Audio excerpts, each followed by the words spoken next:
the Town Council meeting on Monday, the 22nd of June, and it's 7:30. Please may I take apologies? Thank you, Madam Mayor. So we've had apologies from Councillor Fisher, who is on holiday, Councillor Timmins, who's got a work commitment, and Councillor Heritage, who is unwell.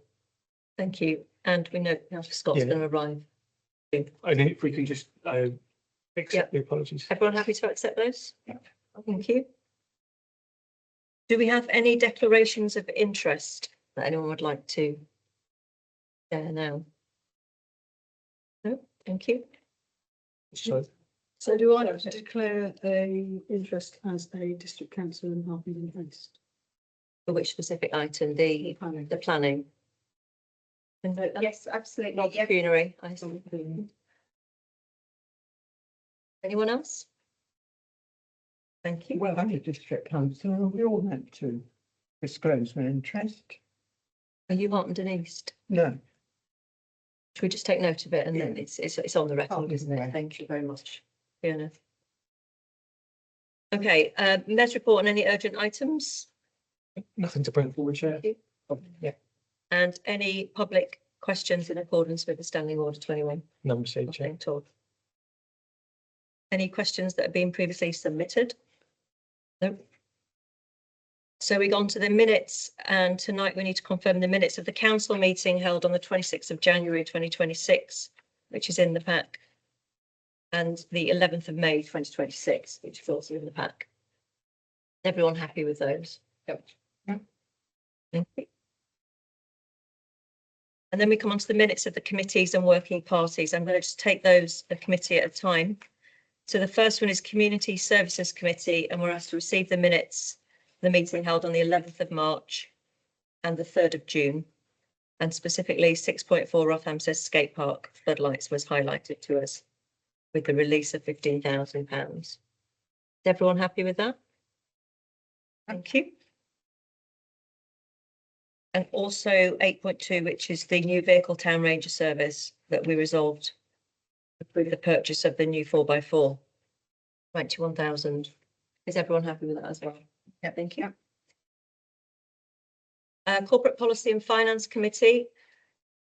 We've been asked to receive the minutes of that committee from the 4th of March and the 10th of June 2026. Is everyone happy with that? Thank you. And specifically 7.6, which is the year-end accounts 25 to 26. Everyone happy with those three subpoints? Thank you. Planning Committee, I know these are sent out throughout the weeks, so they're not in the document. Is everyone happy to receive those? Thank you. 7.4 we'll come to at the end as it's exempt business. And now we go on to officers' reports, and we'll start with the forward planner and resolution tracker, please. Thank you, Madam Mayor. So the report presents the latest version of the council's forward planner alongside the resolution tracker for 2026-27. This is a standing item on the council's agenda, so the councillors no doubt recognise the format, but have to take any questions.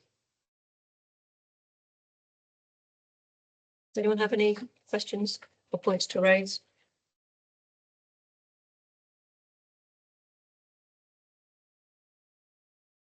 I have one question, if I may. On the local council awards scheme, suggest there's some triage feedback from the panel. Is there anything we should be aware of? Not at this stage. We've received some feedback from a bit of dialogue with LPAF at the minute, but there's nothing to be noted at the minute. Okay, thank you. So we're asked to note and approve forward planner and note the resolution tracker. Is everyone happy with those 2 points? Thank you very much.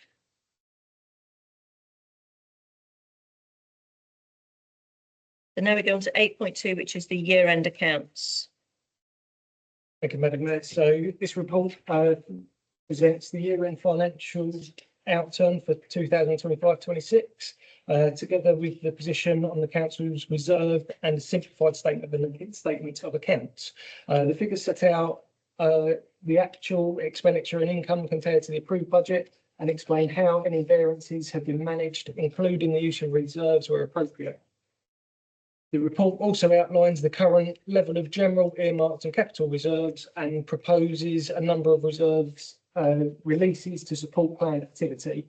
The accounts have already been considered by the Corporate Policy and Finance Committee, which has recommended them for approval. Have to take some questions. Or just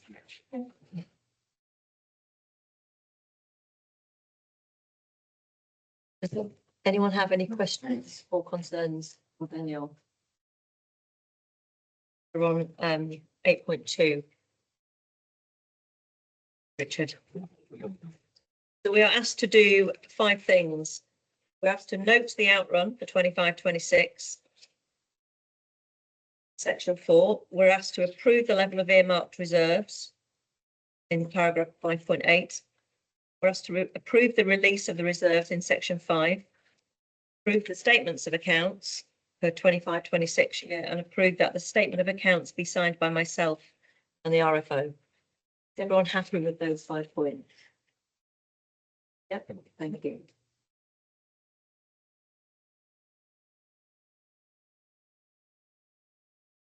Yep, so we're now on to 8.3, which is the internal audit report. Thank you, Madam. So the report presents the findings of the internal audit for 2025-26. The audit was carried out by the Shared Internal Audit Service and reviewed the council's systems of financial control, governance, arrangements and risk management processes. The outcome of the audit is very positive, with the council receiving a substantial assurance opinion. This is the highest level available. Importantly, no recommendations have been made indicating that controls are operating effectively across the areas reviewed. Again, this report has already been considered by the Corporate Policy and Finance Committee, which has recommended them for approval. But happy to take any questions. It's just a good opportunity for CPF just to recognise the excellent job that's being done here to get the highest level of award. And I think we should just note that our thanks for completing that. Know that. Yeah. Thank you. Anyone else like to comment on the internal audit report? Good to get clean on. Yeah. Okay, so we're asked to note the internal audit report for 25-26. Is everyone happy with that? Thank you very much. Now we go to 8.4, which is page 72, which is the annual governance statement for 25-26. Thank you, Madam Mayor. So this report seeks approval for the annual governance statement, which forms section 1 of the annual governance and accountability return. The statement requires members to confirm that the council has maintained appropriate arrangements for financial management, internal control, risk management and compliance with laws and regulations during the year.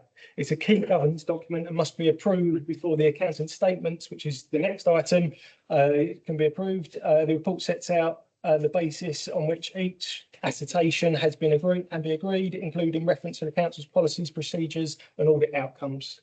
But have to take any questions.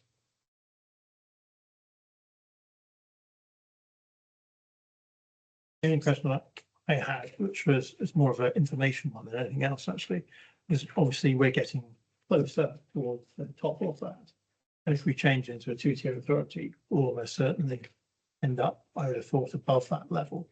Is that going to add, is the next level up on this of what government requires a significant increase in?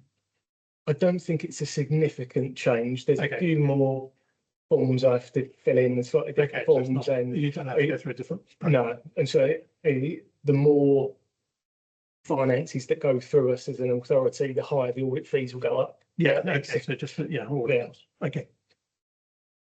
The external auditor's report isn't yet completed. They intended to complete it. So hopefully, once everything's agreed tonight, it will get sent off to external audit, and then we'll get that. They need to produce that by the end of September, and then it will be presented November CPF, the external audit opinion on the account. But we're not expecting them to raise anything with you. No. Anyone else? No? Okay, so we're asked to do 2 things. to approve section 1 of the annual governance and accountability return, setting out the annual governance statement for 25-26 as paragraph 4. And we're asked to approve that the annual governance statement be signed by myself and the town clerk and submitted for audit. Everyone happy to take both of those together? Yeah. Thank you very much.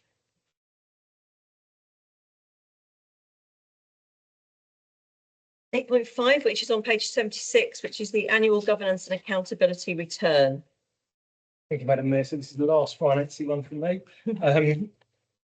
This item relates to section 2 of the annual governance and accountability return, which contains the council's accounting statements for the financial year ending 31st of March 2026.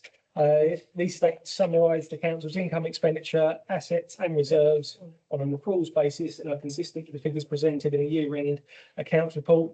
Following approval, the AGAR will be submitted to the external auditors for their limited assurance review. This is a statutory requirement and forms part of the council's annual governance process. Have to take any questions. Any questions or points for anyone? Okay, we're asked to do three things. We're asked to approve section 2 of the annual governance and accountability return. We're asked to approve that the annual statement 25-26 be signed by myself and the responsible finance officer and submitted for audit, and note that the annual internal audit report 25-26 has been completed. Is everyone happy to accept those? Thank you.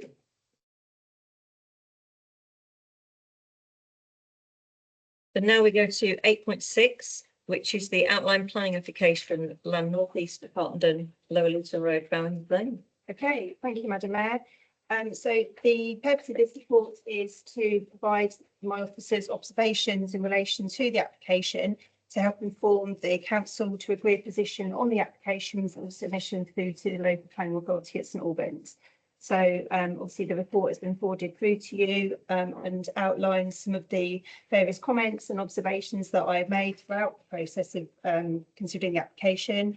But the key areas that I'd like to sort of draw attention to within the report, which is 3.8, which relates to the desire for the town council to request that the developer, who is Crest Nicholson, which is the application that we're looking at here specifically, liaises very closely with the landowners and future developers for 3 other sites that form part of the board location, which will both aid in the transport network for the area and also to enable a general traffic flow and a bus route to be able to link the 4 different sites. Also, we are requesting that the officers at St Albans take very careful consideration as to whether or not the very special circumstances for justification in the Greenbelt have been addressed, and it's been proven that the land has been formally released from the Greenbelt classification. Also, confirmation that the Herts Highways or Hertfordshire Highways Authority have confirmed that they are satisfied with the transport proposals that have been put forward, because at the point of this report being created, they hadn't provided their observations or their comments. Also to check that there is a validity and accuracy to the drainage strategy documents that were included within the application, as we obviously have very live knowledge of flooding issues that can happen in the area just down on the Lower Luton Road. To also ensure that there's appropriate convenience shopping included within the community hub, because details of that have not been provided at this stage. Also, healthcare provision should be considered for inclusion within the sites, which at this stage hasn't been detailed if that will be the case. And plan provision for the grass pitches that have been included within the application. We're requesting that there should be consideration for one of those pitches to be an artificial grass pitch, very similar to what we've got up at the Aimable Lane site. And also that Town Council would be very interested, in line with what we've done with previous developments of this size, to enter into an agreement with the developer to be able to take on the community assets of the sports, the recreation facilities and the green spaces, so that they continue to be managed and maintained at a local level going forward. And that obviously this may be reflected within the section 106 agreement, but could also be separate outside of that discussion. On that basis, I need to declare a non-pecuniary interest as I'm a member of the hockey club. And I understand that the provision of sports pitches for the hockey club is within our sports plan, and therefore on that basis, I need to mention that I have conflict of interest. Okay, we'll take note of that. Thank you, Sam. So does Are you anyone finished? have any questions? Yeah. I think, Vicky? I think my main thing is, Kirsty and I don't know if anyone else has been in touch with John Smith, who's raised the fact that there is a lot of sewage in the River Lee from the sewage plant, and is actually said in the newspaper, he shows us a new newspaper article, actually says that the sewage plant is unable to cope with the sewage it has at the moment. What are we putting in place for the fact there will be more sewage, not less, coming down the hill as it The were? infrastructure. And this infrastructure is quite important, especially as we have a sewage plant that is unable to cope with things as they are. And flooding is only getting worse, you know, with these sudden rainstorms and everything, all that is only getting worse. And I feel it is negligent and dangerous if we do not do something to set it, something to make sure that the rivers around us are not dangerously polluted. And we also have the other big development in the wings, the Northwest Carbon. Yes. Which is only going to add to the. Yes, exactly.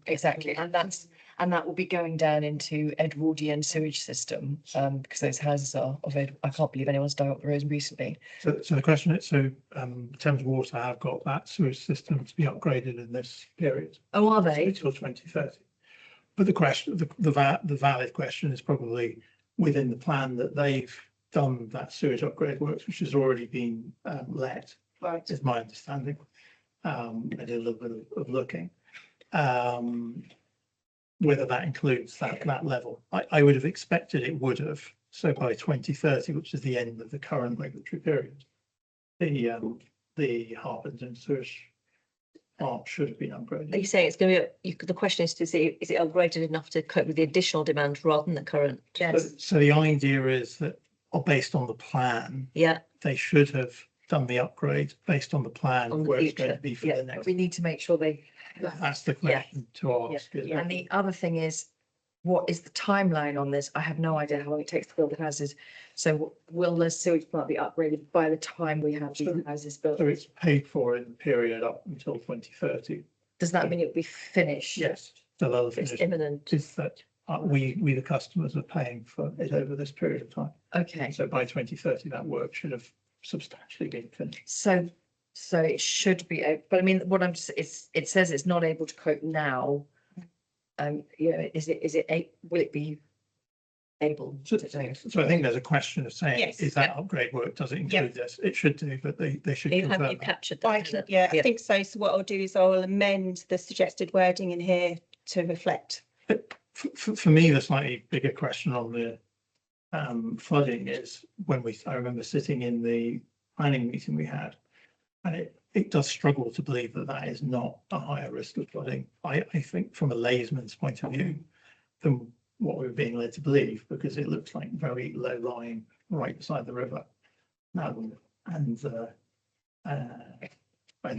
think collectively we should have a question over that. Is that really valid, and should they be thinking about that again? I would back that up because I asked a question, I queried this when we met with Chris Nicholson. Yeah. And I got what I thought was a rather evasive response. So I think there are questions to be asked. So to stress more on the expectation regarding flooding. It also goes back to the first point that we really do want these developers to talk to each other, because one thing that came out of the presentation from Chris Nicholson was, whilst they were talking, I think, to one of the next biggest developer. Yeah. There were the other two who they just didn't seem to be able to communicate with, or were Well, not. I remember we raised this point and they said, and he said, we're not allowed to communicate with the other developers. So when I saw that you're saying it's a key element that should be highlighted as a condition of planning permission, should it be granted? I'm just wondering why he said that. From my recollection, when we had the latest meeting where the ladies addressed us, she did say that the 4 different applicants and developers were all at very different stages within their planning proposals, whereas one, who obviously is the Miller Homes, are pressing forward. The other 2 are at very different points within their sort of their ideas and plans. So despite them communicating with them, they weren't at a point of being able to communicate positively in return as to what their ideas and plans were. Right. So I think that was my recollection from the last briefing that we had. But you might hope that they, at the end of the day, could get joined up, so that transport, sewage and Yes. amenities can be. And also if they're all at different points, is it possible that like one development be done and dusted and walk away, and you've got somebody else who's sort of starting to build, and then everyone else thinks it's somebody else who's building the doctors or building sewage or building whatever? I think the majority, so because of Crest Nicholson is the largest of the developers, they will be the ones that are delivering those sort of kind of main infrastructure Okay, things, because they are much. so there isn't developments. chance that, So their whole ward location is down to deliver 760 properties. Crest Nicholson are delivering around 500 of those. okay, I think the other 3 developing And more development add-on. sites are going to be delivering that remaining quantity. It's, that their requirement to deliver some of the community aspects aren't quite so prevalent. Richard? I completely support all the points and concerns raised about sewage, but isn't it literally the job of the planning officer to be the focal point and the coordinator to understand that this developer's putting in so many homes and that developer's wants to put in so many homes? I mean, it's good that developers might talk to each other, and I'm not aware why they can't. But isn't that literally the job of the planning officer to do that job? Shouldn't they be coordinating and working out the cumulative demands upon the infrastructure from all of these developments? I believe so, yes, but they can only work with the planning application that is in front of them at that particular point in time. But they not consider they must have a pipeline of planning applications and think cumulatively, not just individually, on the demands that are going to be placed on the system. Yes, I should think so, yeah. Is that a point worth? Oh, I don't know who's going to say something. Not you. No. Sorry. Is it worth? Because I think the alignment and the connectivity of them all and the overall cumulative impact is a really important point to pull out. I thought initially about the schools, because it's only early years and we're already expanding KWS. Yeah. And, we've got a shortage of school places as it is, and they're only going for early years still. No, it's 2 form-entry primary school. But not senior school. Yes, the senior school was delivered by KWS. So So it's not early years, it's down as being a not for the 2 form entry primary school. So when you say 2 form, So 2 it's forms in like a 2 year. forms in per year. So potentially sort of 60, 70 children. So go reception to Yeah, year 6 yeah. and there'll be 2 classes per year. okay, But but that's only primary school. yeah, Yes, yeah. Yeah, and our senior schools are already at capacity. I don't know the numbers actually if they are or not. That's a matter for the county council. Yeah, I Yeah. think county council would have been a key consultee in this, and prior to it getting to this stage, and they would Yeah. have advised the developers what their requirement was. And they must have asked just purely for a 2 form entry primary Yeah. school. Has anyone else got any points to make? Either on something that has been discussed or Well, you? I agree entirely. Yeah. What's been said so far. It was just, that was maybe a smaller point, but one that always concerned me is they seem to have ignored the point which you rightly raised here of the healthcare provision. It's already worth building these 760 homes or whatever the number is, but that certainly the doctor's surgeries in town are at capacity. I don't think there's any question about that. And I would be very concerned that there isn't something that addresses the healthcare provision. Now, I agree that might be something that's brought up between several developments. I understand that, but it's very important that that is taken on board, because we just simply can't have another 1,000 houses without appropriate healthcare support. If, am I right? I think Chris Nicholson said that they've been talking to the three GP practices in town. And I mean, generally, they haven't come to any decisions, but they were sort of speculating about the three getting together and providing the surgery, but I don't know whether. I'm not sure. I don't know if they were speaking even about possibly dentists. It was sort of general, yeah, kind of general sort of healthcare. I don't think it had been agreed or to what the outcome of that was going to be. Good point, yeah, particularly if you've got an elderly, you've got an old people's home or Yeah. senior people's home on site. Yeah. Family houses. And family houses. The other thing that's never taken into account in these things is commuter parking at the station and the impact. Which, and I think, you know, the only thing that we can try and do that is highlight it when they talk about removing car parking spaces at the station for building flatted accommodation or something. Yes, this has to be borne in mind. It's not just parking, it's a route to there It on a is. regular basis. Yeah. Which brings me to the point I want to talk about, which was transport and also access into the site, because I think we've had various conversations in the past about safety of the access. Yes. Do we think that we stress that enough? So they are putting in what they call a ghost junction down on the Lower Luton Road, which is essentially removing the potential conflict you could have from Westfield Road and Bower Heath Lane. Yeah. So there are sort of brief details that have been provided at this outline stage as to what that will look like. There isn't sort of detailed information as to necessarily how that will work. There are a series of transport surveys and various counts and measures that have been carried out. And based on those figures, it is adequate, sufficient for what is being proposed as per the. But highways have not commented on it yet. They haven't yet, no. Yeah, Okay. but on the basis of the transport surveys and strategies that have been provided as part of the application, they appear to be compliant. Okay.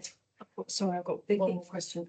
Footpaths, there's quite a few footpaths linking Batford at the moment to Sauncey Wood and that area and up Yeah. on Baz.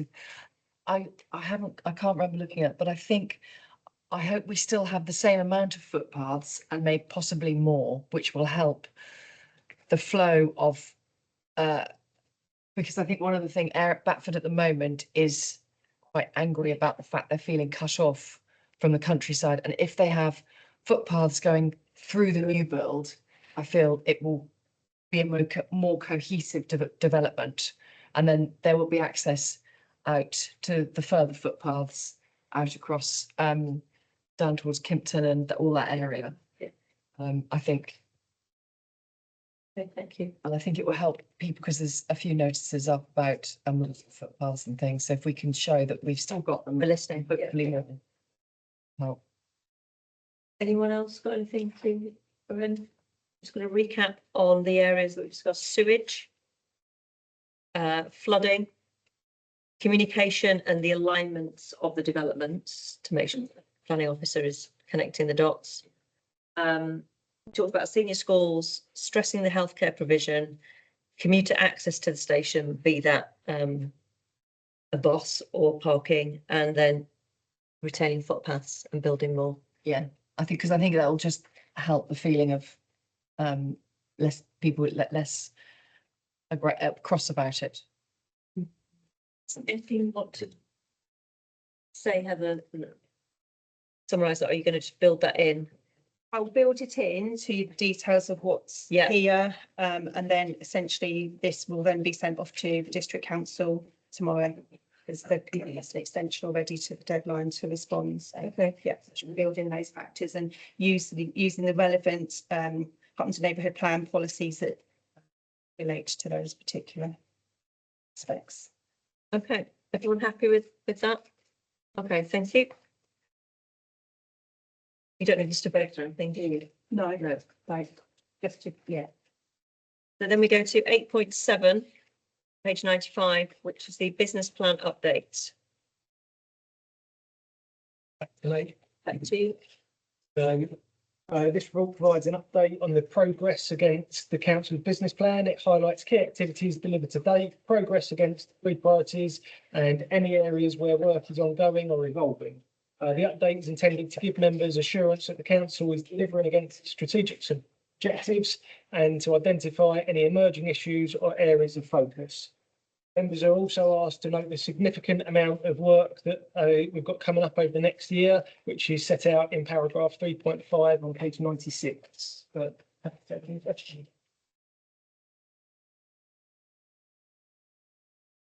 I've got a couple, if I may. Park Ron's been going 6 weeks, maybe a bit longer. Lost track of time. It's 12. 12 weeks, is it? Has there been any feedback on it or any issues with parking or anything that we were concerned about prior? We haven't had anything directly, no complaints or comments back from anyone about it. I think the weather's been kind to us, so Yes, I yeah, would expect that to potentially change Start over November. over the winter months, but at the minute, there's been no negative feedback that I'm aware of. great.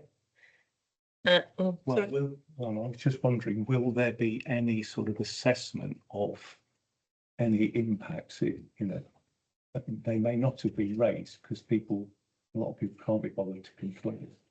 And also I'm interested in what is the economic benefit, if any, town, because I've been in on a park one day and it's been very busy.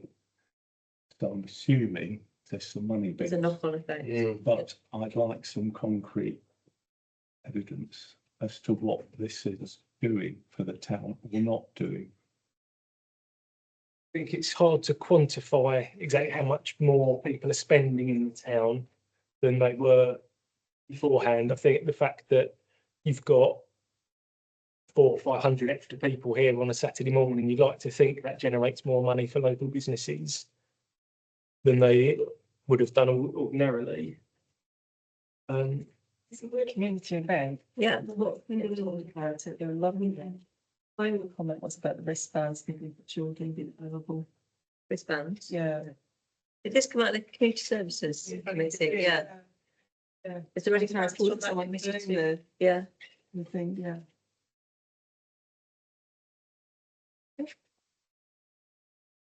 I just going to say, the fact that it's averaging 530 runners per week, it shows that the council was quite right, that the organisers said there was going to be far fewer, didn't they?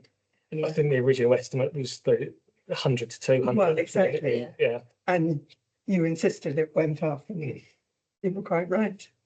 Is there any plans to do an impact assessment or? Yes. Yes, there is. Yeah. After 3 months, I think, every 3 months, I think. 3 months, to look at it, particularly the attrition on the park. Yeah, Because you can't, yeah, you just can't tell when the weather is wet.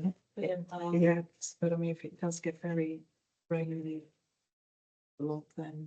But it's not just the runners, so it's really family and friends. Yeah, yeah, coming. yeah. Yeah, I mean, in terms of business impact, I can only give an anecdote from our local coffee shop where they've had to bring in an extra person on a Saturday morning just to cope with the influx. So Which shop's that? that's Harrison Hall. Oh.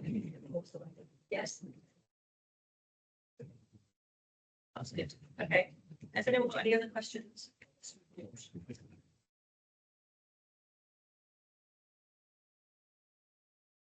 That's about banking card. To see it's lovely. It's really lovely. That open, official openings at 11 o'clock on Friday. If anyone wants to come along, special opening there. And Can I ask a question? What's the future of the post office in TG Jones? I keep getting confused. Is that staying or going with the banking hub? I've not had any communication, but there is a post office stamp on the bank hub. Correct. Yeah. I mean, that's just anecdotally, but going into the post office at TG Jones is regularly understaffed. The queues are regularly very bad and very long. A lot of frustrating customers. I don't think it's a well-run operation. Just curious to see if that's going to run in parallel with the post office and the banking hub. When we first looked at the banking hub to go, they were issue about new post office staff and manual banking. So, but my understanding was that the general practice was to keep the two as a the operations completely separate. And that makes sense and it's interesting. The book of water rules is slightly concerned. People may have seen news that TG Jones are likely to have a major branch closing. Yeah. Now, whether Harpenden will be included in that, but if anything was to happen to TG Jones, then obviously the biggest question that comes up is what happens to our local post office. And therefore, that is something that I think we have to keep an eye on. And if the solution is canning your banking job, that that's not a bad solution. It may not be a bad solution, I agree, but I mean, I'm not sure they. but just, I've been queuing up to drop off a parcel in TG Jones, and there's been a dozen people queuing past the magazine racks and the bookstores, all there sort of patiently waiting for the one person behind the counter. It's typically one person to A get. lot better recently, the last couple of months, not mine. I hope so. I'm just wondering whether the banking hub has got, they could physically accommodate 12 people in the queue waiting to conduct their business. Need to see what happens to everybody that's been but Heather, I suppose, going to answer some part of that Yeah. question, actually, Richard. The banking hub and the post office services are two very separate things. So the banking hub that's in the town, officially open on Friday, is very separate to the financial side of things only. They don't have any post office counter services. Right. One from there, it's delivered by Cash Access UK, which obviously is different as well from the post office. So I'm wondering whether the average resident understands the difference in the services that you can perform in TG Jones and the services you can get on the banking hub. I suspect they probably don't. I suspect most people probably think you can drop off parcels to the banking hub, for example. I'm just wondering whether there's some clarification. But why would they not? It's a post office. I think it is the best, but I think it's effectively just a badge because you have to have has to be a mechanism to employ the staff. I think it's just the post office that is the mechanism. There is a badge on the banking hub that says post office, and I think many people would assume I can conduct postal services. So I don't think it is a post office. I think it is purely just. That's my point, and I think that's my concern in terms of people getting confused. As I said, so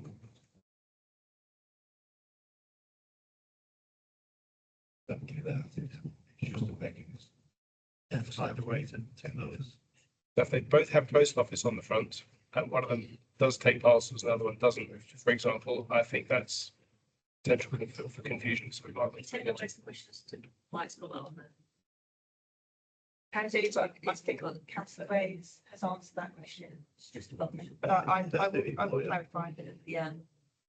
Seems want to advertise the employer. Anyway, on the banking hub, I think I'm so pleased we've got it live so quickly. Because I think in the 16 to 18 months, it was downstairs. We had over 12,500 visits. It just says it's definitely needed because that's amazing we've got for, isn't it? Okay, so looking at 3.5, which we were asked to specifically look at. Might as well go to make quiz sort of point of view. Is there anything on there you're concerned about or in hand? I think it's all in hand. It's just going to be. At the minute, the plan's in place, so you can deliver all these things. It's just I'm noticing that there's a lot going on, and you can't really add a lot more to that list. Yeah. The amounts on there. Madam Mayor, so to that point, are we doing enough to communicate to the residents of Harpenden just how busy our councillors are at the moment in doing all these good works? I'm not sure that the average person in the street understands exactly everything that's been done in the service of Harpenden. I'm just wondering whether there's something to do with the local press and media and something else to say, hey, there's a lot going on and here are some examples. Yeah, I mean, if you follow them on social media, you see a lot of the work that's shared out, but how many people follow them? So that's the challenge. I do know at the council meeting in May, a lot of people picked up the document to get home with them, and they were just overwhelmed actually by the amount of stuff that the council officers do. So I think finding a way to promote it more, I think is a great idea. we certainly, we should be more indirectly to officers as if we're talking about actual projects, things like before a magazine, things like that. Okay, thank you. Okay, so if we're all done on that conversation, we are asked to note the high level updates against the business plan and the major projects in paragraph 3.5. We just looked at, so we're happy with that. All done.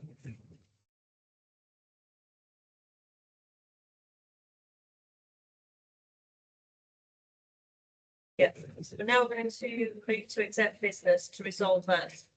Due to the confidential nature of the following items relating to the business matters of other individuals and organisations. Public and accredited representatives of the press shall be excluded while they are discussed. This is in accordance with the Public Bodies Admission to Meetings Act 1960, by the Local Government Act 1970.